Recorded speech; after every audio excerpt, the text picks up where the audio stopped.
what we're trying to do is create like an old style European pub, you know, where people come and they actually socialize and get to know each other and find the good stuff. And that was Henry from Czar Brewery on this week's episode of Brewed.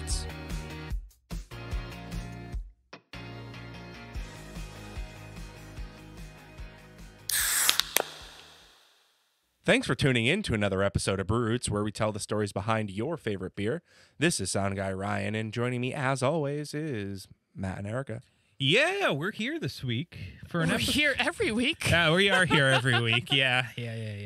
We just had an awesome interview. We can't tell you much about it because it's a secret. It's a secret, right, Ryan? Yes, top secret. But Ryan fucking broed out for us. He really did. He went hard and got us all the beers from them. All the beers. Yeah, it was quite a few, and I went all the way to Plum Island for it. I love Plum Island. Yeah, I've never really had to Island. go to Plum Island for beer except for this time. But hey, now I know that there's this little hole-in-the-wall liquor store. What's it called? It is the Cottage Island Market. Yeah.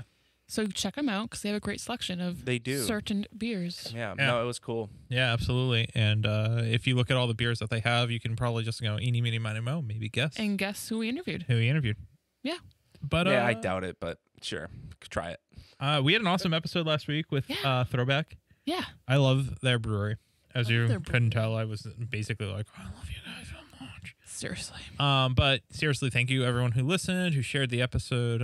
We love all the people who are out in New Hampshire. New Hampshire really does, really great things for their breweries. You know, people are very loyal to their local brewery, and that's great to see. And it's great to support your local brewery. So continue to do that, especially during these times when things are getting a little bit better, and you might be choosing to go for a hike or something like that, and maybe not go into the brewery. So make sure maybe after that hike or after that bike ride. Yeah, which kind of leads you into the next brewery that we're releasing this weekend, Friday, which is also from New Hampshire. Yeah, in Exeter, New Hampshire, which is a very underrated location, in my opinion. Yeah, I don't know. I'm sure I've been there before, but going there recently, again, like, they have a great little downtown area. Yeah, it's very akin to, like a downtown Salem, a downtown Newburyport, all brick buildings, great restaurants, and the brewery here, we've been teasing it all week. If you saw the hot dog that Ryan ate.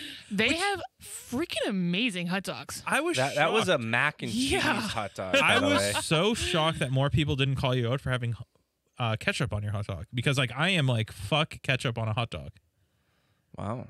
Do you like ketchup on the hot dog? Well, I do, actually. I don't mind it. I mean, mustard's and that's how ideal. That's how it came. You actually had I know ketchup, that's how it came. mustard, and mac and cheese. I got the Reuben hot dog, which was delicious. Which one did you get? I just got like the regular, just the original, just hot dog. They gave me relish and ketchup and mustard to go with if I wanted, and it was so good. I didn't eat. I think it was like all from like Angus beef or something. He said, was so right? good. Like it was divine. Yeah, it was awesome. And like the Czar, as you will learn, he is the Czar. Henry is the Czar. He is. He told us it's the best hot dog you'll ever eat, and I have to agree. That was probably the best hot dog I've ever eaten. I think so. Yeah. Yeah. And the beer was phenomenal. Yeah, awesome. Another great beer. He really focuses on the English styles, which I like. Yeah, which was you don't get them very often around here, so it was really cool, and he does them well. Yeah, great stuff. Which kind of transitioned. Ryan gave me a sip of in a separate. That was Medusa's ESB. Yes, it was Medusa's like limited series 1939 ESB English style pale ale. Slaps, in the words of Ryan. Freaking delish. It does. Yes, it was definitely worth a trip out there just for this. Yeah. Absolutely. You know what? I've been skating recently, like inline, not inline, roller skating. Right. If you say that I was inline skating, the people fruit will booters. fight. Yeah. But there is a roller rink out there in Hudson, and I need to go out there just to go to Medusa, Amara's team, and Skateland. Yes. Yeah. For sure. But this weekend I drank a cider. It was so beautiful out this weekend, right? And I was looking at ciders because that's all. Well, that's what your girlfriend drinks, right? That's right. So Stormalong Cider. They're in Connecticut, and it's Wallington, Connecticut. They're Blue Hills Orchard. It was awesome. It was really like a semi-dry cider, and I'm super like into dry ciders. So getting a semi-dry cider was awesome for me, and I had two of them. Sat outside, no hangover whatsoever, and just like really good, and it did the belly good. But outside of that, I've just been making my way through my beer fridge and just like Same. just drinking stuff. I had a Rockport brewing their rye. Their hatchet or No, the rye one, the rye ale. he has a new one coming up. I'm so excited. That artwork is beautiful with the whale on beautiful. Yeah. Yeah. What is it again? Is it a pale? Is it another pale? it. You know, It's a white ale. white ale. White ale. right. That's exactly. Thank you, Ryan. Yeah. You're welcome. He's got the deets. But other than that, I need to go back out to Fitchburg.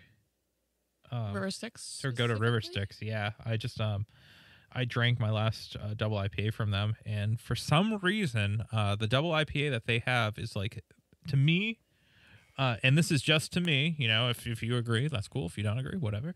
I think their double IPAs are like kick ass, great mouthfeel, good Yeah. flavor, and They're doing great. I really stuff like there. what they're doing. And other than that, I am on a search for Notch's barrel pitched pills, Yeah. which Yeah. conveniently sold out as I was, trying to place the order. I'm pretty sure it's Yeah. sold out in like minutes. Yeah, I'm I was on the convinced. website and I was trying Pretty so sure it hard, and I think they're doing that through their subscription service, which is cool. I don't subscribe. to That's the what they subscription did service. first. Yep. You know, they might have a second batch in bottles for like general public. Yep. But yeah, if you're in their subscription service, you lucked out. Yeah. So congrats. And last week, Ryan and I went to Sylvaticus.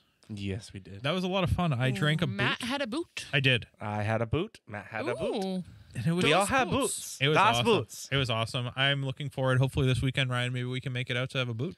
Probably. Another boot. I love it. Das Erica, you should join for the boots. boot. Maybe I'll have a boot this Yeah. time. Hell yeah. Hell yeah. I was just excited because like I've been working out and like earning my beer. Yeah. Hashtag earn your beer. And like I've just been drinking a little bit more. I've been feeling really good, and yeah, probably killing my workouts, not? but not by drinking, it. but whatever. Why not? Erica, what have you been drinking? I've also was kind of going through my fridge. You know, I've really been focusing on making sure all of the older beer is on top, and then I Yeah. drink that stat. The other day, actually, I have some beers.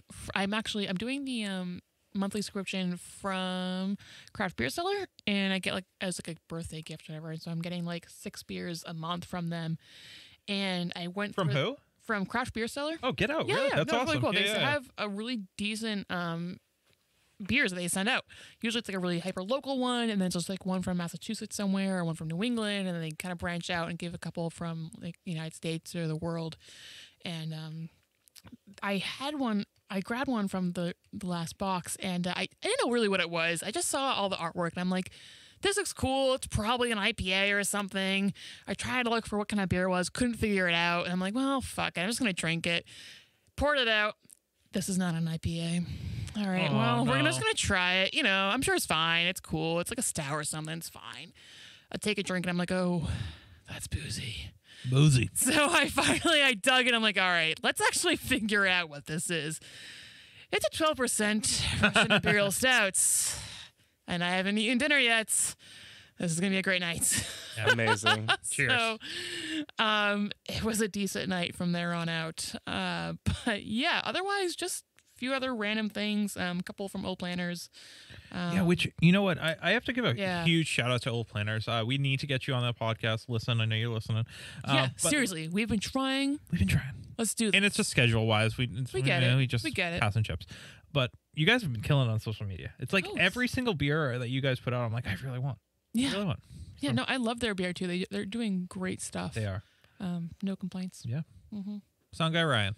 Yes. So I have also been going through my beer fridge. Wow, Doing, look at some us. Medusa and some of the recently acquired Widowmaker. Yeah, but Ryan, your beer fridge is like less than 10 days old. Our beer fridge is like 30 days. Yeah. Yeah. Exactly. Because, well, I kind of, that was kind of like a good thing when I got the smaller fridge because it forces me to do that kind of thing. Yeah. Does and it? I don't pile up all this stuff in the back of the fridge, and then you give it to the person that will / think will drink it, aka Erica gives old beer to me. I used to do the same thing. Yeah, so- yes, you did. But anyway, other than that, I actually hit up some True North over the weekend, which was I haven't been there in a while. Yeah, shout out to Randy. He looked great in that T-shirt that we gave. I know. Yes, one of the Patreon subscribers. Yep. He scored one of our shirts. Yep. But I was able to get their Returning Sunshine and Kittens, which is that flaked rice session IPA that they do. Meow.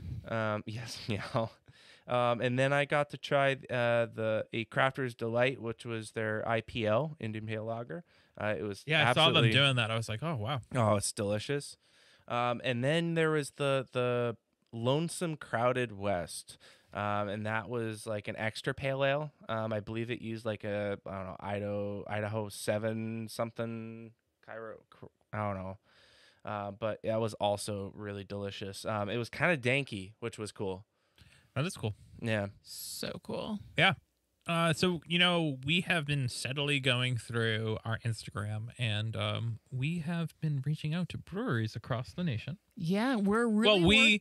I say Erica, like all the praise goes to Erica, like, because honestly, like, the names that we are going to hopefully, fingers crossed out there, that we're going to be nabbing in the next couple of months. Obviously, we want to stay local to Massachusetts. We want to interview every Massachusetts brewery, and that's the goal. Yes, that is the original goal, and definitely the top goal. Yeah, but some of our listenership and some of our listeners have said we love learning about different brewery scenes because people have been landlocked, right? You've been landlocked to Massachusetts. You've been stuck in your house.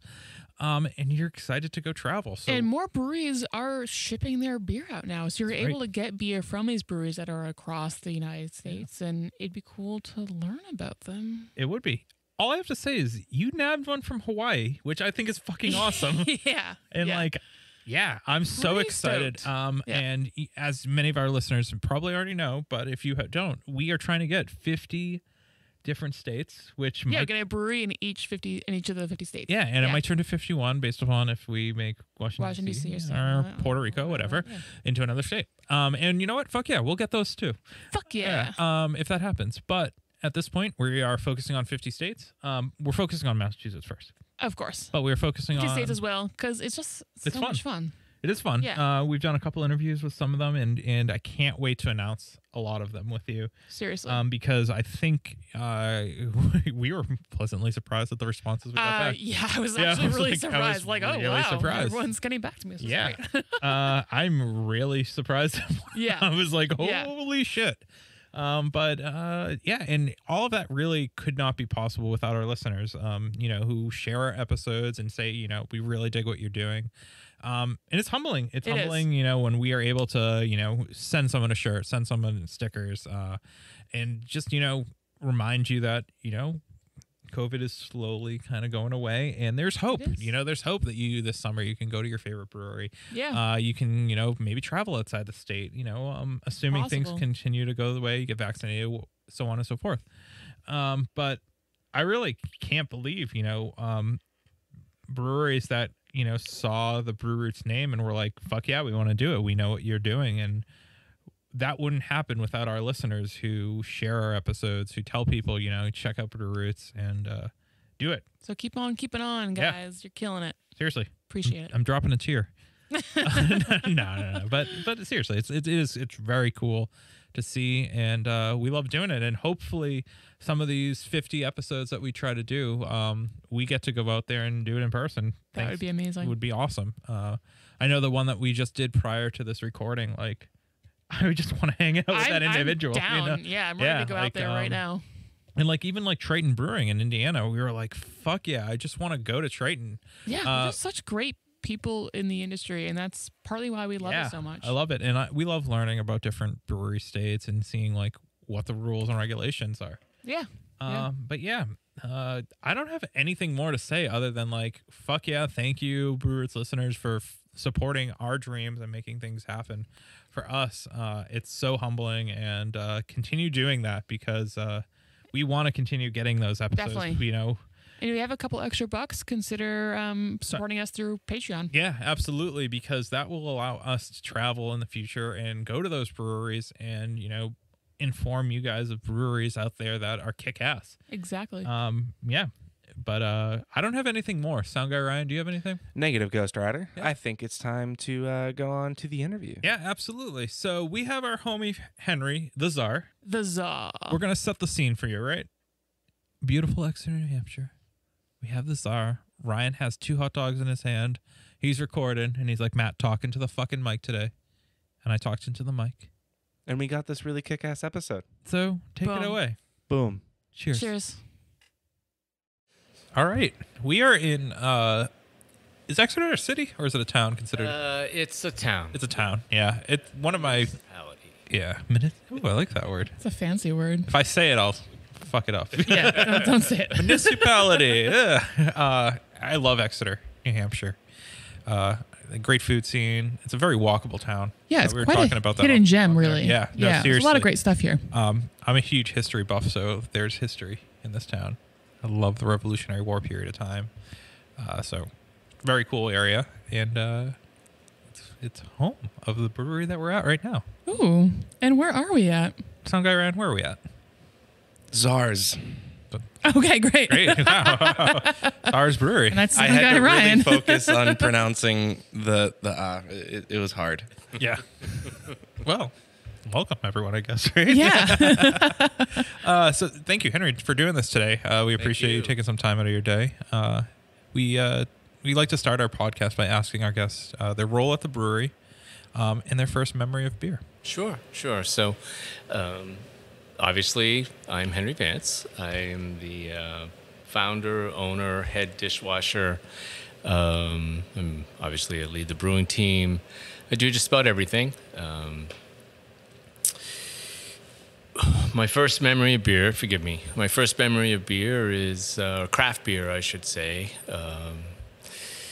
is back probably in the late 80s. I discovered Gritty McDuff's. I grew up in Portland, Maine, and had for many years, way before I should have been allowed to, crawled around the old port and hit all the bars in the bar scene. And back in the late 80s, I want to say it was like around 88, Gritty's opened on 4th Street in Portland. I discovered them and had my first pint of, I believe they called it at the time, McDuff's Bitter. And that sort of changed my perspective on beer completely. My taste had changed long before that. I had gotten into imported beers and sort of away from macro-American beers, but having a beer that was brewed in the basement and that was super fresh, and you could actually sit down and talk to the brewers, which oddly enough was one of the principals grew up a few blocks away from me in Portland. So that sort of hooked me and started me down this road. Yeah. What was the original plan for you? Were you always interested in opening a brewery, or what did you do before life at Czar? No, actually, it had crossed my mind, like, I shouldn't say crossed my mind. I had actually delved into doing it like maybe 20 years ago, actually. I had written a business plan to do it on Commonwealth Ave in Boston. So I've just gotten more and more into craft beer after sort of discovering it, and then discovering the Commonwealth Brewing Company in Boston and other brew pubs in the Northeast. And I sort of got deeper and deeper into it, and was going to my plan was to open a brew pub on Commonwealth Ave, not far from where the Beer Works is still today on Brighton Street. And just the way life works out, the person who was my partner ended up getting a divorce, and that sort of messed that up. And I continued. So to answer your question, I was in the food business my whole life. My parents owned a small grocery store when I was a kid. I left Portland, bound and determined I was going to become a lawyer. I was going to work for like Greenpeace and people like that. And sure enough, I ended up back in the food business. And as it always goes, right? Yeah. Destiny. Yeah. Not really an unusual story. Until a few years ago, I was my official title was I was the director of fresh perishable. Excuse me. I was the director of fresh procurement and merchandising at Associated Grocers of New England. Oh, that which sounds fancy. very official, Yes. doesn't it? That sounds like a big name on a business card. So I did that, and it was very interesting. It was incredible. It's running a buying department is an incredibly challenging thing, and when you have multiple departments sort of answer to you, it's crazy. But I loved it, and anyway, I sort of had one of those weird life events that wakes you up, and it happened right here. So I live a couple of towns away from here, and I had all my life I've done this silly stuff where you gain a lot of weight, and then I go, hey, I'm gaining a lot of weight, got to lose a lot of weight, you know, and I do that. I'd go through those phases, and a few years ago that happened to me again, and I'm thinking, oh, I'm getting kind of older one day. I better lose some of this weight. So I get into it, and I'm exercising and stuff, and I started losing weight. And I did a really good job. I went from like 250 down to 180. But apparently that's not particularly healthy for you. So at one point, I started feeling pretty lousy. And anyway, there's a long story. But there was sort of these events that led me into the ER over here in Exeter Hospital, and they told me I had a concussion and that I needed to take a couple of weeks and do some brain rest and stuff like that. So I didn't go to work and did that, and then actually happened just before the Dead were going to play Fenway, and some of my friends are old Deadheads. I obviously am too. And we were going to go, and I had been feeling crappy, so I stayed home and did my thing, did exactly what the doctor said. And then the weekend before the show at Fenway, I went down to see some of my friends to see like a cover band to see if I started to feel better. And it didn't take too long for me to just bolt and drive home because I was feeling pretty lousy. And the next morning I woke up and basically said to my wife, you know, I think it's time for me to go to the ER. I don't feel very well. And we made it she was driving and I was in the passenger seat, apparently acting like I was like Linda Blair from The Exorcist or something. And it got down the exit, and I was doing crazy stuff. And she called 911 and said, you know, basically, I think my husband's dying pretty much. And they said, stop where you are, which she did. They sent an ambulance to us. I had flatlined by then. Oh, jeez. So anyway, they got me into the ambulance. They treated me very quickly. They figured out that I had this condition called hyponatremia, which is when the salt level in your body goes way too low. And if it gets really, really low, it can be fatal. So anyway, they brought me back. I was in like this crazy coma thing. And then they slowly put me on this slow saline drip to bring my salt level up. And then eventually transferred me to Portsmouth because they have a better neurological department. And making a short story very long, but I recovered, and they put me through a bunch of tests to make sure I didn't have any brain damage, because you can have brain edema when that happens, which is when your brain stem swells. And all of my brothers to this day swear that they got it wrong. They said that I didn't have any brain damage, and eventually I went back to work. And at that point, pretty quickly, I figured out it's time for me to do what I want to do, which had always been pretty much work as a brewer. And my wife started pushing me to get a job as a brewer, and I started looking at that. And then the more I looked at it, the more I thought maybe I wanted my own place. And that led me to back to my old business plan. And then to start talking to people like Peter Eagleson at the founder of the Portsmouth Brewery, and Smutty Nose, and Annette and Nicole at Throwback, and people like Dane Nelson at Liar's Bench. They were all incredibly helpful to me and were patient and answered my questions. And so I went down a path, and here I am. That's awesome. Wonderful. Podcast over. That was that's perfect. That's it. Now that's where we're here. So sometimes when I start talking, it just doesn't keeps stop. going. I know. It's all good. So this is kind of, you got to live life while you can. Right. Yeah. That's definitely what this is. And there's really a quality of life thing. You know, you have to not just live life, you have to be happy doing it. And most people move to like Florida. You decided to you said open a brewery. to scrub kegs. A big man keg. Yeah. Why a brewery? I mean, I know that the business plan and all that stuff, but a brewery is hard work. Yeah, it's really hard work. And like I said, I fell for craft beer many years ago. I have an old friend who is a New Hampshire guy, Dickie Dorr, who was one of the founders of Left Hand Brewing out in Longmont, Colorado. And like I said, I grew up not far from Edstead. So I had some people that I knew that had done it. I sort of fell in love with it. And I started as a home brewer with a little kettle, a little pot on my stove, and outgrew that. And did this? It's sort of the classic cliche. I went to the turkey fryer, and then then the larger equipment. And at the end, in our breezeway, I had 1-barrel tanks in our breezeway set up, with fermenters, with temperature control, and all that stuff. So I was really sort of. So you have a really cool wife. Yeah. So she is like so she's a saint. She's referred to as Saint Christine by my friends. My brothers say that I drug her, which they're brothers. So she's a saint, and I was basically operating a nano in my house. I wasn't selling anything, but what I was doing was I was making beer, and I would. It was great feedback. It was a terrific pilot testing ground for me. I was making beer, and I would hand it to everybody that I knew and say, here's beer. I just made the CSB. Tell me what you think. The only thing I ask is that you're very honest. Yeah. And they were. And I have friends who were brewers who did a lot of brewing. So, there was a back and forth, and we would brew together as a group. And, it just sort of grew. It became at first it was an interest and a hobby, and then it sort of became a passion. Yeah. For sure. So for how long have you been homebrewing for?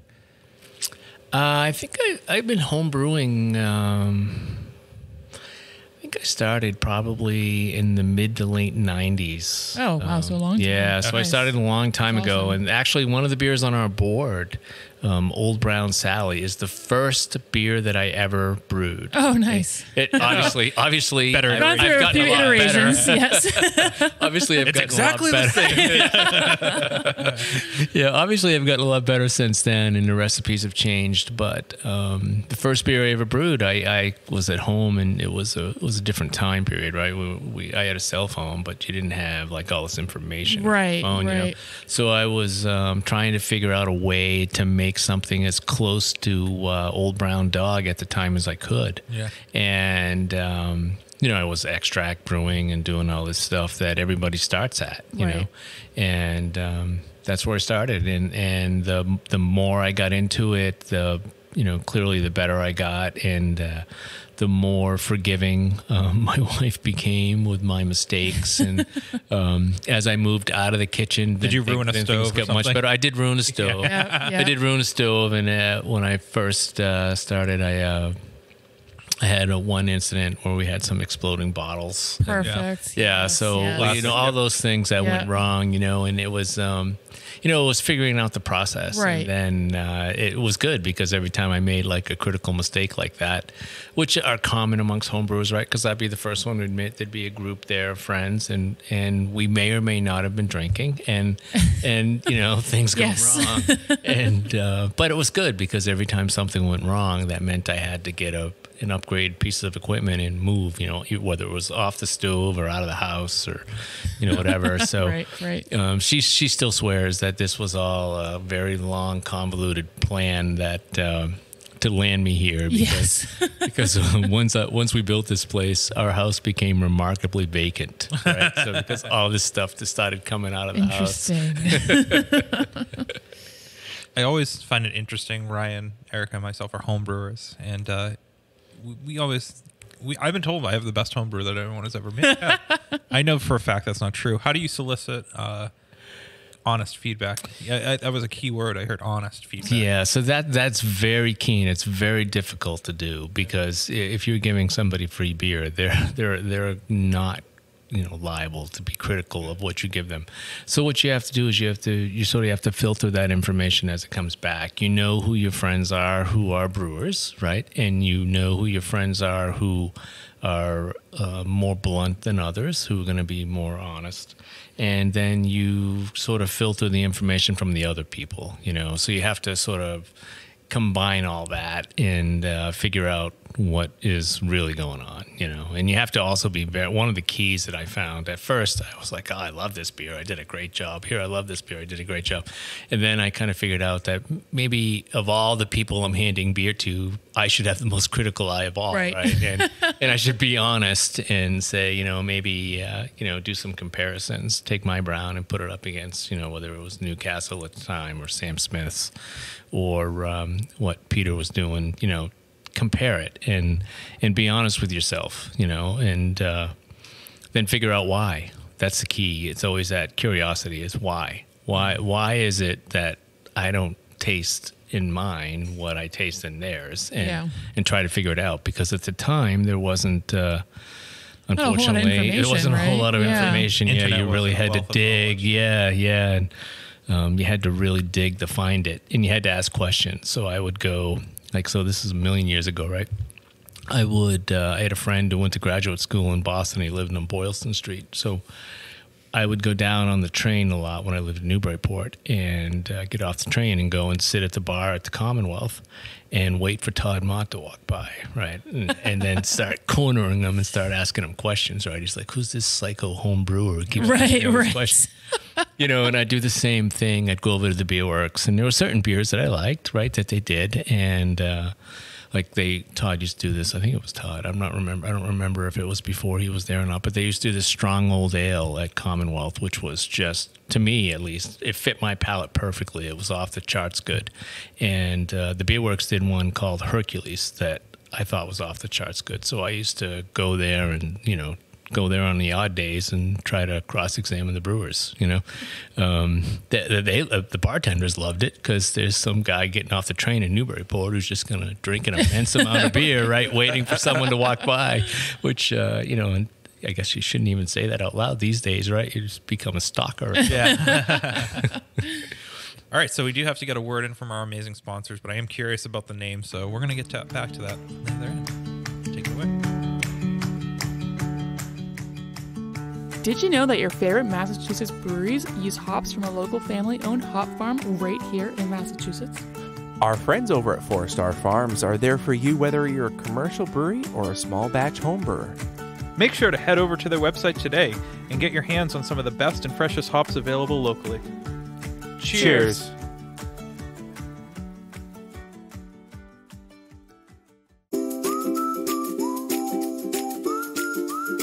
At our local homebrew shop, Beer and Wine Hobby, you can get everything you need to make beer, wine, cider, cheese, and more. Not sure where to start? They have knowledgeable staff there to help. Beer and Wine Hobby is family-owned and located in Danvers, Massachusetts. Visit their website, beer-wine.com, and use our promo code BREWS for 10% off your online order today.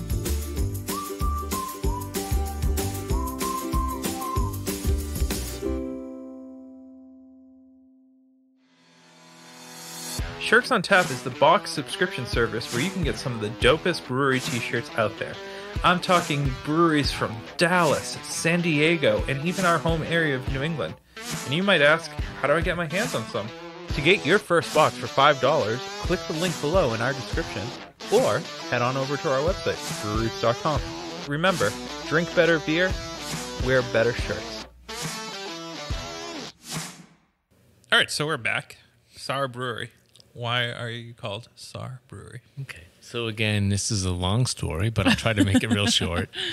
So every year, some of my old hippie friends and I go on a canoe trip. We go the weekend or the week after Labor Day. And there's a place up in northern Maine. Actually, if you look at a map where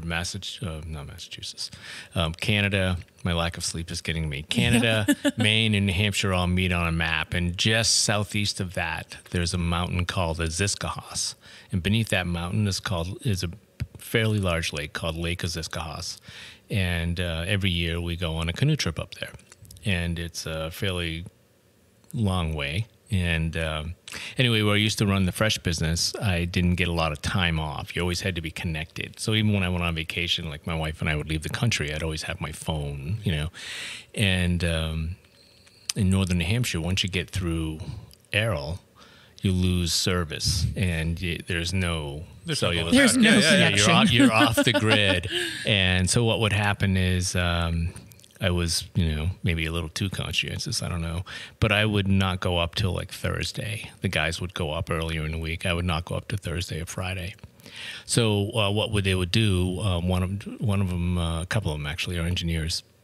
They would stash a walkie-talkie in some gear that was left on the launch point where at a ranger station at the end of the lake. And when I'd get there, I'd find a walkie-talkie and I'd radio ahead and say, "I'm here, come and get me."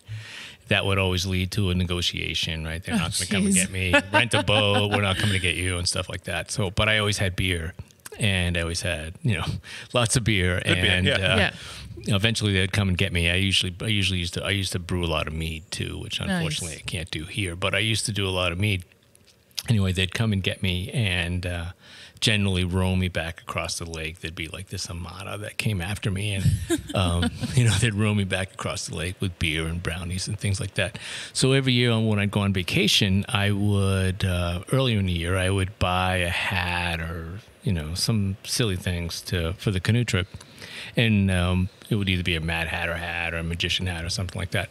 Well, one year, you can probably see behind me, there's a little crown up there. Okay. Yeah, so one year I showed up with that. So when I got there, I stripped off my shirt and tie and stuff, and I put on my tie-dye. I put my crown on, and I started unpacking my gear and the beer and stuff out of my vehicle, dragging it over to the launch point. So they showed up. They came to get me, and they loaded everything in, and I was kind of sitting up on the middle of one of the canoes as the Armada started rowing back across the lake. Oh my! And they all have these GoPros, because they're engineers and stuff, so they filmed everything. So, anyway, one of them looks at me and says, "What do you think? You're some kind of king?" And I responded. I said, "Well, that when I was in college, I studied to be a Sovietologist. I would never choose to be a king. I would choose to be a czar if that was my choice." So from that day forward, they used to refer to me as he who self-identifies as a czar. Oh, jeez. So when I got around to this, great. I wasn't, I'm racking my brain trying to figure out what's the right name, And I went down to see the guys, and they're like, "We gave you the name like 10 years ago. What's wrong with you? And what are you talking about?" And they said Czar. And That's awesome. so anyway, I went home, I dug out the crown, and I gave it to this graphic artist that I knew, and she produced that logo, and I was like, "That's perfect. That's perfect." And so anyway, hence Czars was born. The rest is history. The rest is history. Yeah, a long, long time ago, actually. So it's funny how everything sort of built up to this, Definitely.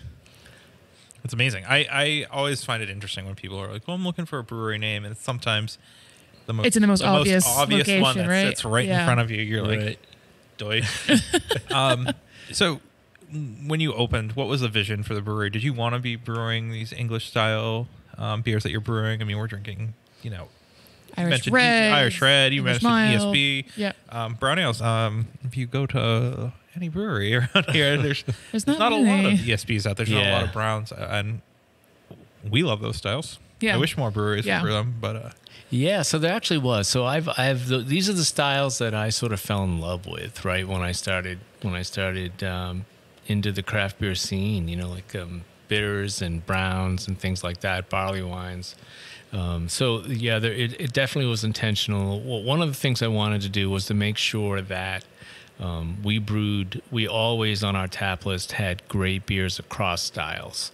There are a lot of breweries that you go into that are focused on certain styles, and that's terrific. But, not everyone is into that particular style. Right. So what I wanted to do was to have a very good variety across styles.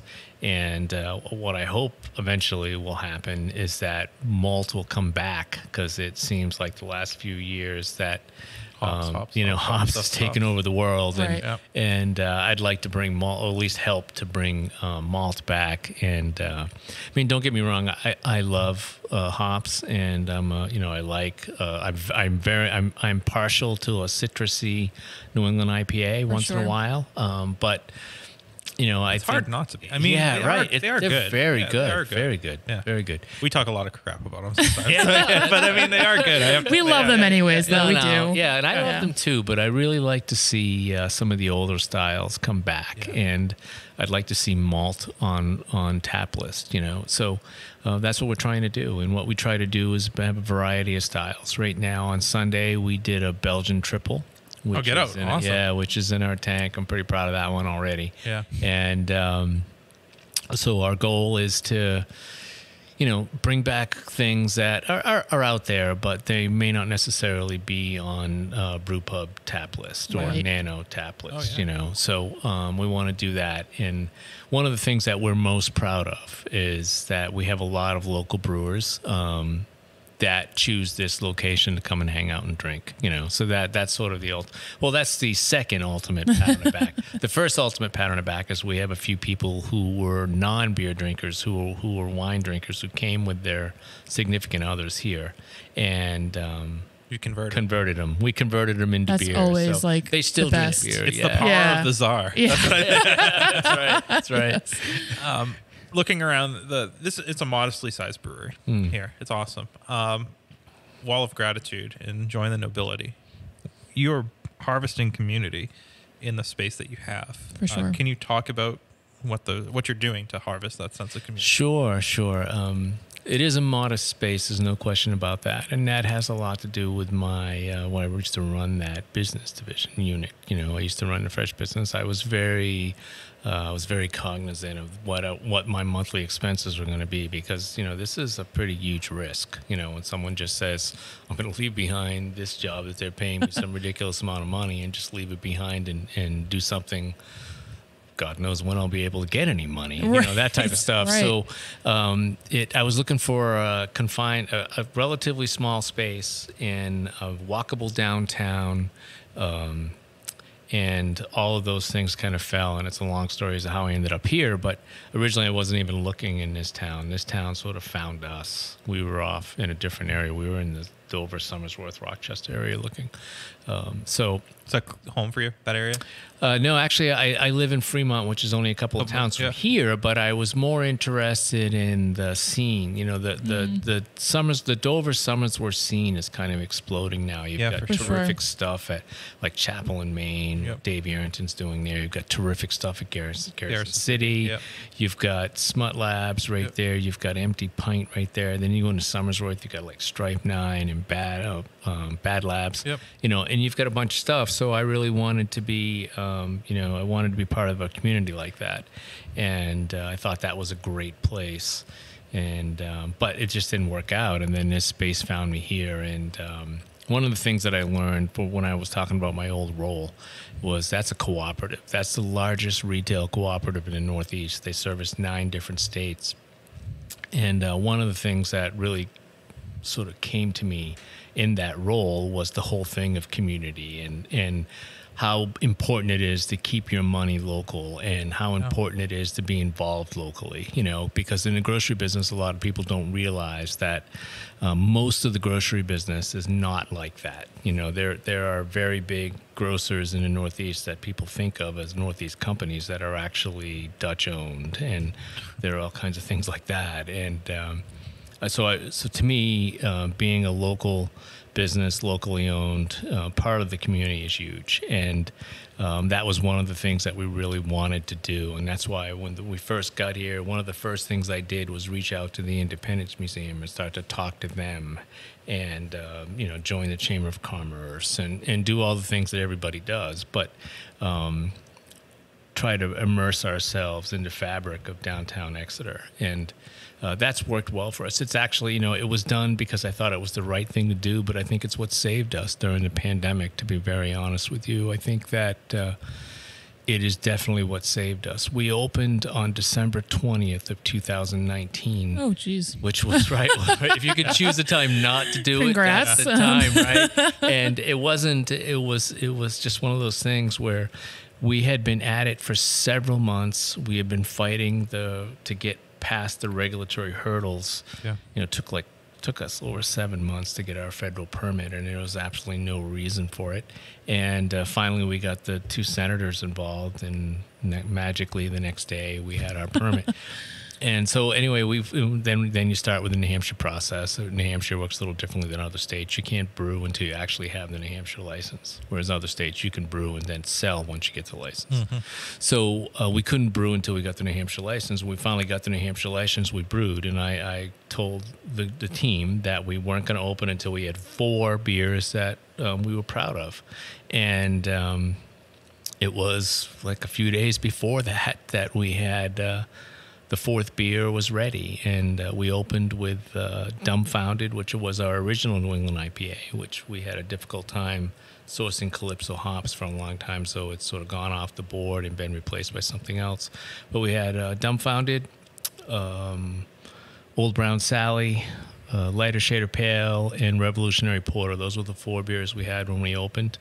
And we finally were open. We were ready. We had gotten all of the approvals, and we just unlocked the front door. And it was like, it's silly because it's only a few days before Christmas, but I got to pay the rent again. So it's time. We'll try to sell it. Why not? So we did it, and of course, sometimes my timing is impeccable, right? So I was trying to figure out when would be a good time to do a grand opening, and I figured, well, it'll take us a while to work out the kinks, and January is the worst month of the year for anybody. Yeah, nobody wants to spend money, business, right?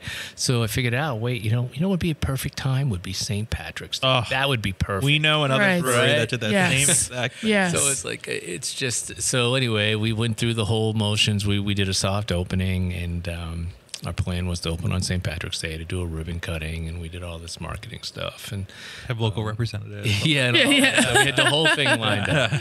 And we brewed the Smiling Eyes Red to go on that day, and all those things. And then the day before, all hell broke loose, and the governor stood up and said all tap rooms are closed. So what had happened, though, in that interim between December 20th and whatever that is, March 17th, is that we had started to pick up regulars, and they started coming from the neighborhoods, and they joined our Nobility Club, which is essentially a mug club, but they get a pint of beer every time, because one of the things we do is instead of having different prices for all our different beers, we just serve them in different size containers, right? One price for all beers. And as a mug club member, they get a pint every time, and they get free pours when they join. They get free pours on their birthday. I should say penny pours, right? Because that's the rule. Yeah. A penny pour and all of those things. And fortunately for us, there were a bunch of people in the town who walked in and joined.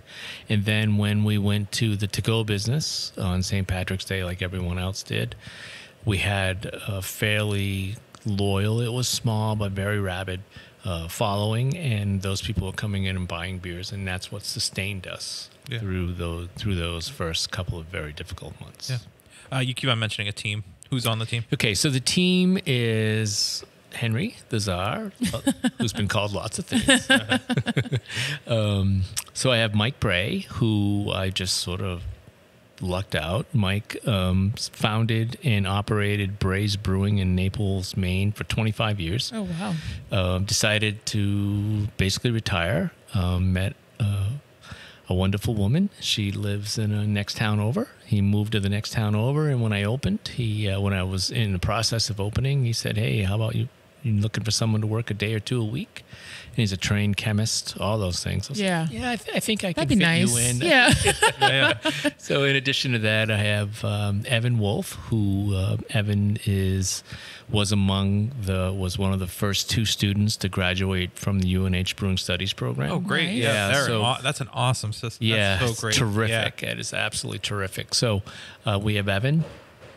Then we also have Jeff Barron, who works part-time, but he's a graduate of the UNH Brewing Studies program. He's an archaeologist. He likes to dig up bones, but he works part-time. And then I also have a young lady named Tiffany, who's an emergency response responder. I mean, one of these heroes that, flies in somewhere when something goes wrong. Yeah. So she works here part-time, and then I have Dominic, who works here part-time, and then I have some people Brian Butlin, Matt Brule, and Mike Marshall, who were all working part-time, but in their household, in their homes, they have high-risk family members, right? So when this all started, they kind of withdrew because they, this is, of course, you don't want to be public right? facing, Yeah. So for now, they're still, protecting their families. But so we have a team of, depending on if you count Henry and my wife Christine, of about 8 to 10 people, and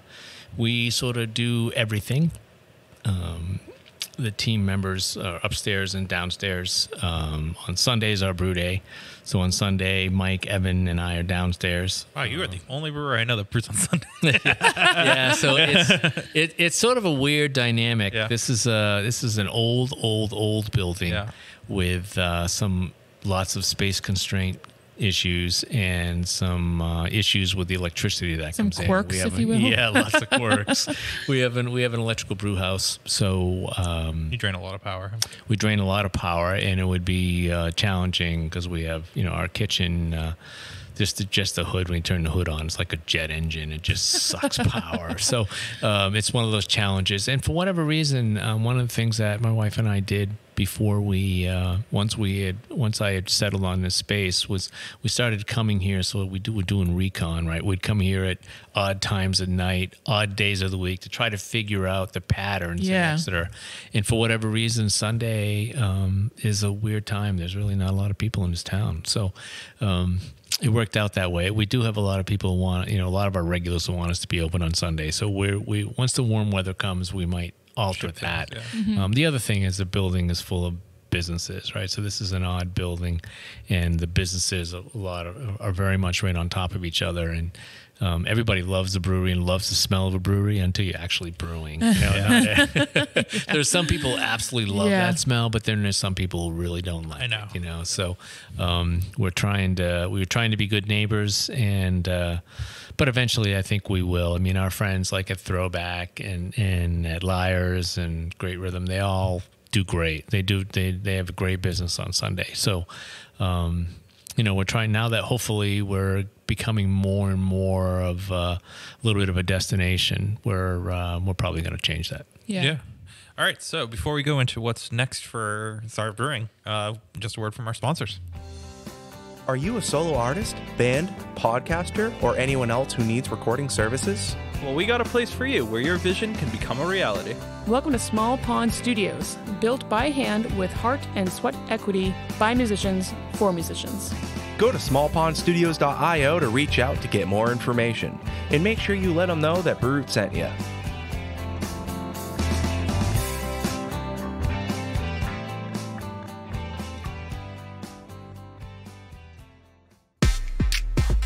Hey, Sound Guy Ryan here.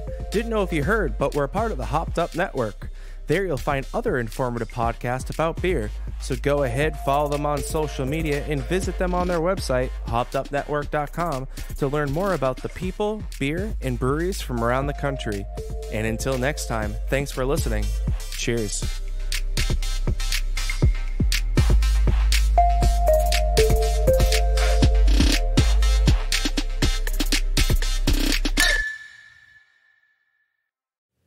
All right, we're back. So we didn't get into the wall of gratitude and kind of like the pay it forward idea. What is that all about? Okay, so the wall of gratitude originally went up as a way for me to show my gratitude for a bunch of people who had helped get me open. Things like I'd briefly referred to earlier, Peter Eagleson and Nicole Carey and Dane Nelson, people like that who were very giving of their time and patient with me and helpful. And then there were a bunch of other people sort of in the town and in the community, and they went on the wall of gratitude.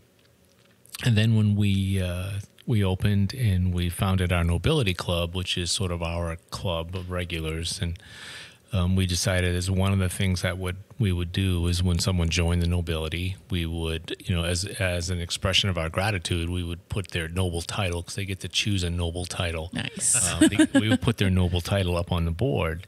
So all of those names up there now are members of our club, which I'm very proud to say is now numbers over 100. That's really cool. And so their names are up there with their titles if they so deem to have a title. Yeah. And but originally it was our expressing our gratitude for the people that helped us get open, and then it sort of evolved into gratitude for our regulars, our club members.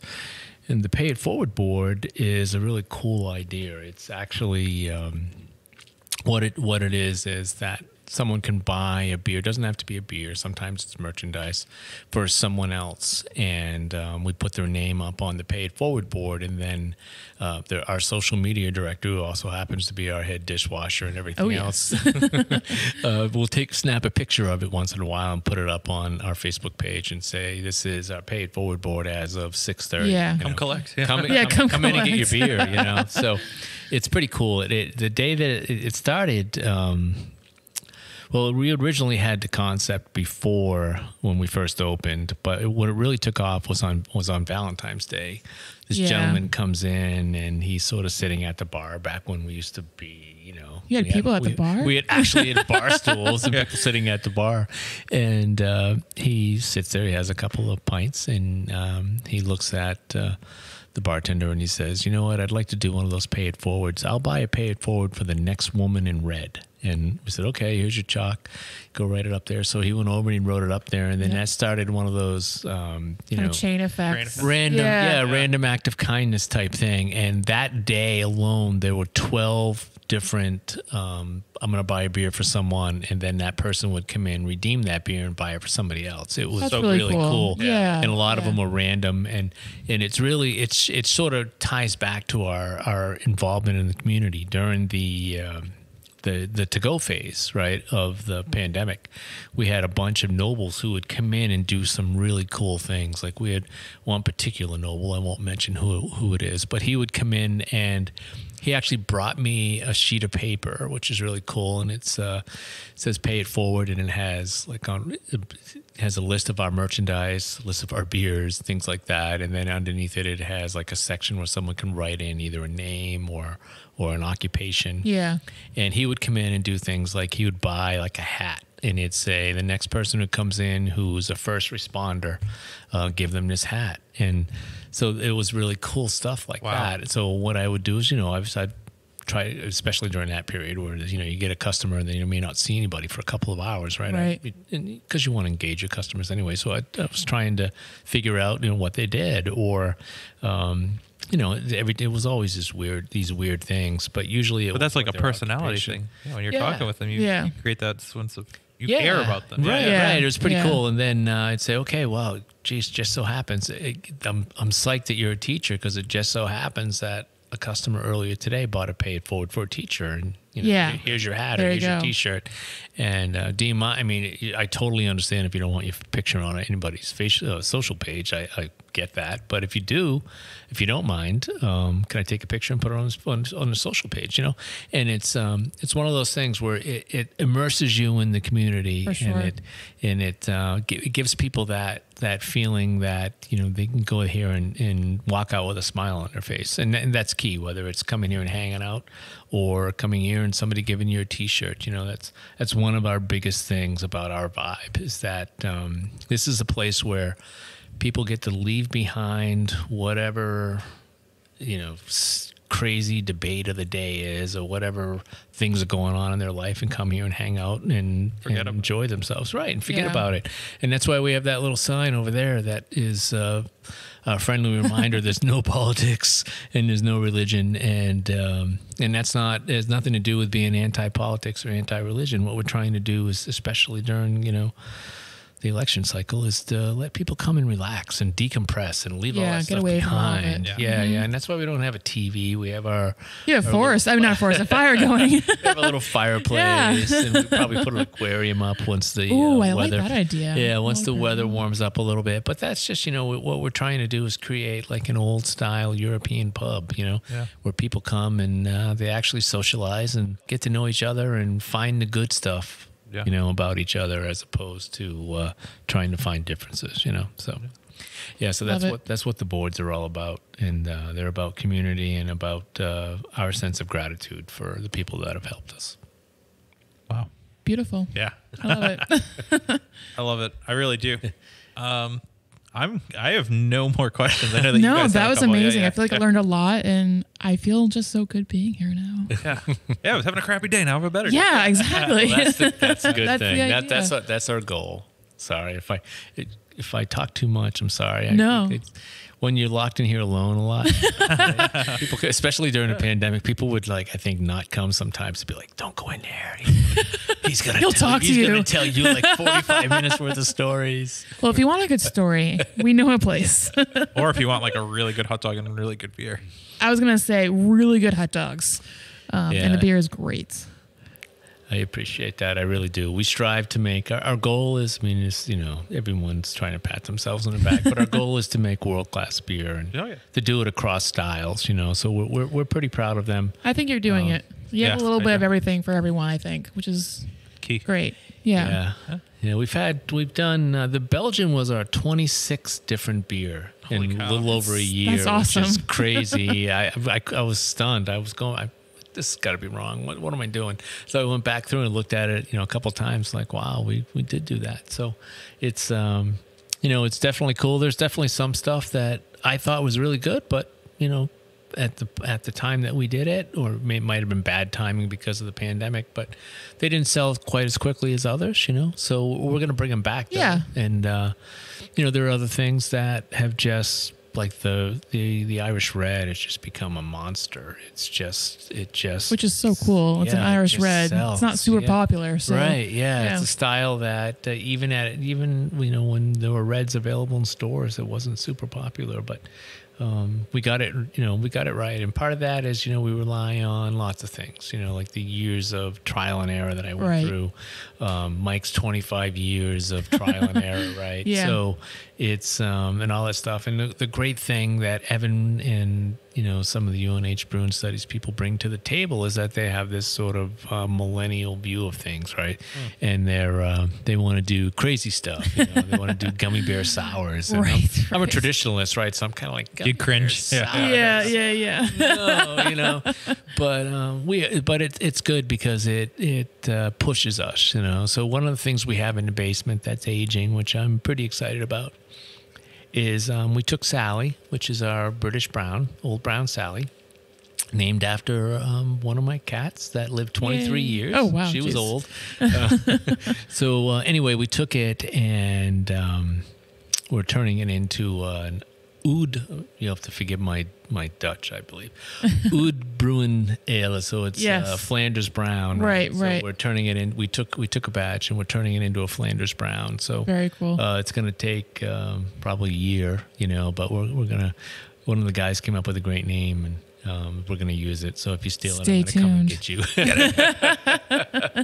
But we're going to call it Old Wrinkled Sally, which I thought was terrific. I thought that was great terrific. For an aged version. That's nice. Yeah. So we're doing things like that, things that are traditional, but they're also sort of the modern play, right? Sours are on everybody's minds these days. And, so we can do something like that and twist it a little bit. We did sort of a lambic. We took some raspberries and we created a lambic like 6 months or so ago, and we put that on tap, and that was cool. So we're trying to I'm definitely a traditionalist, but we're trying to experiment in those confines, right? Yeah. We're trying to open up to new things, and do some stuff. We're doing some crazy stuff now. We've some smoked chipotle that we put on rims of glasses for people, fun. Stuff like that. We're trying to make it fun and let people try things. And we have some great mixes. The guys are great at coming up with mixes, like half pale, half brown. They're calling it braille and stuff. Like that. Yeah. So it's great. It's a lot of fun. It's I would suggest to anyone, if you want to get into this business, go in with your eyes open, but if it works, it can be like the greatest thing ever. Yeah. I want to know where our listeners can come and get your beer. What's your physical location and where are you located on the internet? Okay. So our physical location is 2 Center Street in Exeter. So we're about 3 or 4 minute walk from an Amtrak station. We're just off the intersection with Water Street, right in downtown. For our beer, you can buy it online at czarsbrewery.com. As of yet, we haven't put any out in retail stores or restaurants, although we are thinking about that. But thankfully, it's a whole nother process, right? It's a whole nother process, and we hadn't worked through that process when this sort of pandemic struck. So we're actually ready now, but it's more of a, we're going to wait for people to start coming back out again before we do that. So so it's at the physical location or at our website. We do a lot of curbside stuff. Yeah. I've gotten really good at running outside and identifying a black SUV and putting beer in their trunk. Nice. Yeah, absolutely. Great. So, well, Erica, your last question. My last question. All right. Well, we always like to end our episodes with, what are you most proud of? I think the thing that I'm most proud of is that it's that really if you go from the December 20th date, then it's more than a year. But if you go from where our grand opening would have been, it's not quite a year. And we haven't been here that long, but we're definitely part of the fabric of the downtown. We're part of the community, and there are a lot of people who, consider this their second home already. And that's really what we wanted. We wanted a place where, whether it's the faculty of Phillips Exeter Academy or just the people that worked in downtown or lived in the neighborhoods, would feel like it was their second home, a place where they could go and hang out and relax, decompress. And that's the thing I'm most proud of, is that we've created the environment that I had in my head, which sounds crazy, I know, but it's when you look at all the breweries, especially around here, if you go to Throwback and sit down with a Cole and Annette, their vibe is terrific, and it is definitely what they intend. It's what they intended, and they've found a way to really put it together. And I think we've done that here. We have a much smaller space, but I think the thing that I'm most proud of is that it's a place where people come and hang and just relax and decompress, and that they enjoy our beer. That's the thing, It's one of those things where you're never really quite sure. Like I was saying before, we were talking about earlier, you're never really quite sure, especially when you're scaling up. It's easy to mess up a batch at home and just get rid of that and not mention it to anyone in the world. Whole different story here. And we overcame a bunch of obstacles. We have space limitations downstairs. We have regulatory obstacles and all those things. And I'm pretty proud of that too. We made it, and we got open, and we survived the pandemic. And all those things combined are because of what I was talking about, the sense of community and make it in a place where people want to go. Yeah. Well, Henry, great. Thank you for doing this today. Yeah, thank you. No, thank you. This is very cool. And again, I apologize if I talked too No, not at all. Not at all. No, our We're listeners happy are definitely with going to love this. Yeah. Well, until next time. Yeah. Cheers. Cheers.